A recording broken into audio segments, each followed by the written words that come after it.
Hello guys, you are seeing Prime News Australia, where we show you the latest and important news of Australia in the fastest and reliable way. So come, let's start by not delaying 25 big updates of the Australia, especially for you. Before proceeding in the video, comment by commenting from which state you are watching, and also like video so that YouTube can reach this video to more people of Australia. The Reserve Bank of Australia has officially raised the national cash rate by 25 basis points to 4.35% during its May board meeting. This decision marks the third consecutive rate hike this year, effectively reversing the easing cycle seen in 2025. Federal Treasurer Jim Chalmers addressed the nation following the RBA announcement, acknowledging that Australians are paying a hefty price for the escalating conflict in the Middle East. He noted that the resulting oil crisis has created a nightmare inflation path that is constricting the borrowing power of average families. The Royal Commission into Anti-Semitism heard harrowing testimony today regarding a rise in extremist behaviour within Australian schools. Witnesses detailed incidents where young children were reportedly seen performing offensive gestures and shouting hateful slogans. The inquiry is examining the adequacy of current educational frameworks and the social media influences contributing to the radicalisation of youth, sparking a national debate on cultural safety and tolerance in the classrooms.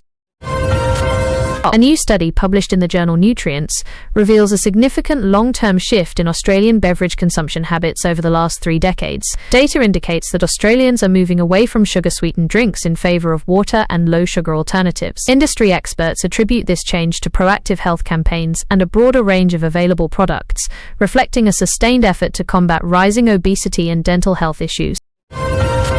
The New South Wales Premier paid a sombre tribute today to the fallen volunteers involved in the Ballina boating disaster. Describing it as one of the darkest nights for Marine Rescue NSW, the Premier emphasised the bravery required to head out into storm-lashed waters to save strangers. Flags are flying at half-mast across state emergency services as the community mourns the loss of the dedicated first responders.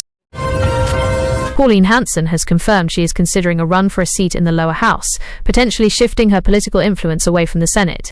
This move comes amid reports of a strategic alliance with billionaire Gina Rinehart, who is said to be backing One Nation's latest campaign efforts. Political analysts suggest this could significantly disrupt traditional voting patterns in regional Queensland electorates during the next federal election cycle. South Australia, police are investigating a brazen early morning pharmacy break-in at Craigmore. Officers were called to the scene around 2:30 a.m. after alarms were triggered, discovering a smashed front door and a stolen cash till. Despite a quick response and a thorough search of the surrounding streets, no suspects have been apprehended yet. Authorities are urging anyone with dashcam footage from the area to come forward immediately.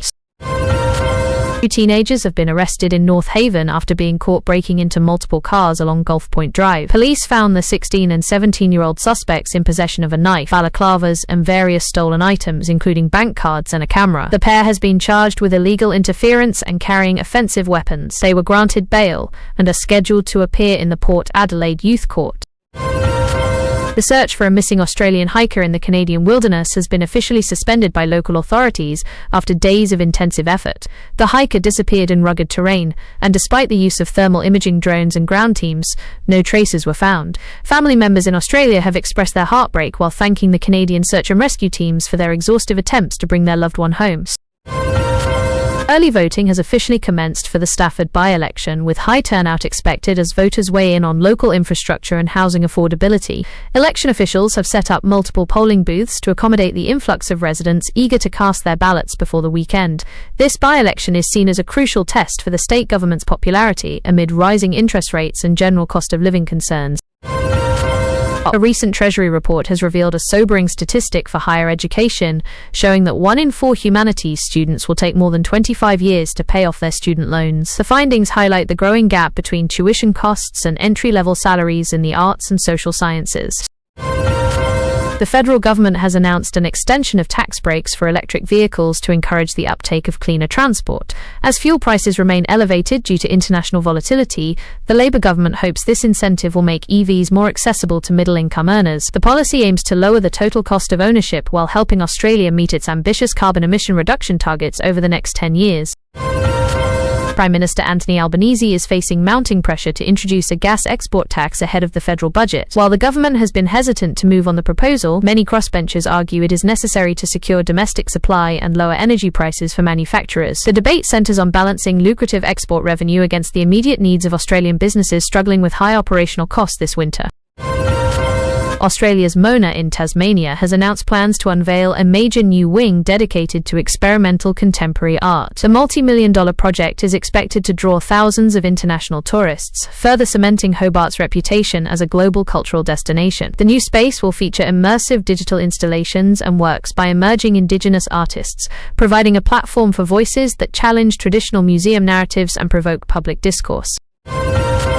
A suspicious car fire in Holden Hill has prompted a police investigation after a vehicle was found engulfed in flames in the early hours of the morning. Fire crews managed to extinguish the blaze before it spread to nearby properties, but the car was completely destroyed. Forensic investigators are currently examining the wreckage for signs of accelerants, and the incident is being treated as a deliberate act of arson.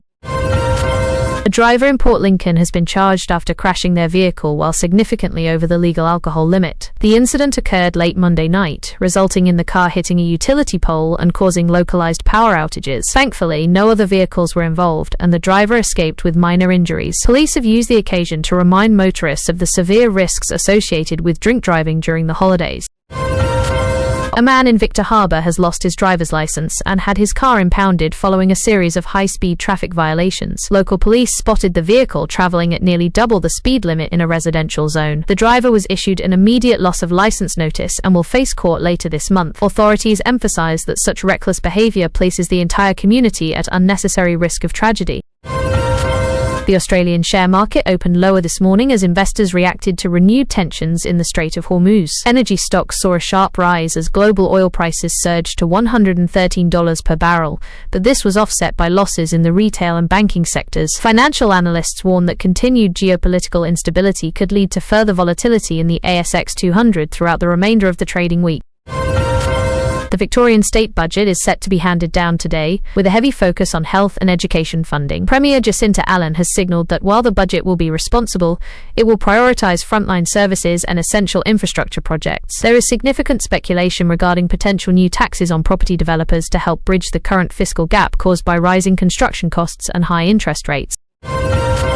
A royal commission has heard devastating accounts of domestic violence survivors being failed by the legal system. Witnesses shared stories of "they came to kill us," highlighting the urgent need for better protection orders and police training. The inquiry is looking into systemic failures that allow perpetrators to bypass existing laws. Advocates are calling for immediate funding increases for women's shelters and legal aid services to provide a safer environment. The Museum of Old and New Art is not the only institution expanding, as several regional galleries across Victoria receive fresh funding for renovations. The initiative is part of a state-led effort to boost regional tourism and provide better access to the arts for rural communities. Local councils have welcomed the news, stating that cultural investment is vital for the social and economic health of country towns facing population shifts.